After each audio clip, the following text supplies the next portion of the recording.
بسم اللہ الرحمن الرحیم.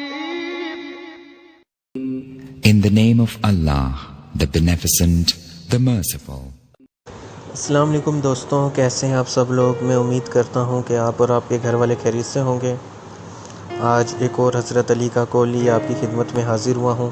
میں امید کرتا ہوں کہ یہ آپ کی زندگی بدلنے میں اہم کردار ادا کرے گا۔ تو دوستوں، میں یہ بھی امید کرتا ہوں کہ آپ لوگوں کو میری ویڈیوز پسند آتی ہوں گی۔ اگر آپ کو میرا چینل پسند آیا ہے تو اس کو لائک کیجئے، شیئر کیجئے اور سبسکرائب کیجئے۔ تو بغیر وقت ضائع کیے ہم چلتے ہیں حضرت علی کے قول کی طرف۔ آج کا حضرت علی کا قول ہے، جو شخص اپنے احسان کو جتلاتا ہے وہ اسے مقدر اور خراب کرتا ہے۔ جو شخص اپنے احسان کو جتلاتا ہے وہ اسے مقدر اور خراب کرتا ہے۔ دوستوں، اس کی مثال ایسے ہی ہے کہ آپ بہت ہی محنت کے ساتھ ایک بلڈنگ، ایک عمارت کو تعمیر کرواتے ہیں۔ آپ اس کو بہت ہی خوبصورت طریقے سے اس کی ڈیکوریشن کرتے ہیں، اس کے اندر ہر قسم کی ضروریات زندگی کو رکھتے ہیں۔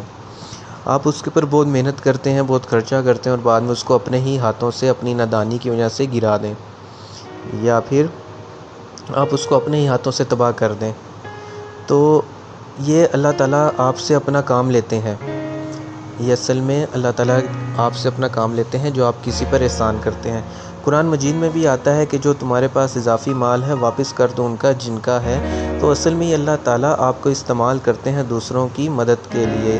یہ وسائل کی دنیا ہے، یہاں پر وسیلے بنتے ہیں، لیکن اگر آپ اس چیز کو اپنے فائدے کے لیے یا پھر آپ اس طرح استعمال کرنا شروع کر دیں جس سے دوسرے کی دل آزاری ہو اور آپ اس کی تشہیر کرنا شروع کر دیں اور جگہ جگہ بتانا شروع کر دیں، تو آپ نے اپنا احسان ضائع کر دیا اور اسے خراب کر دیا۔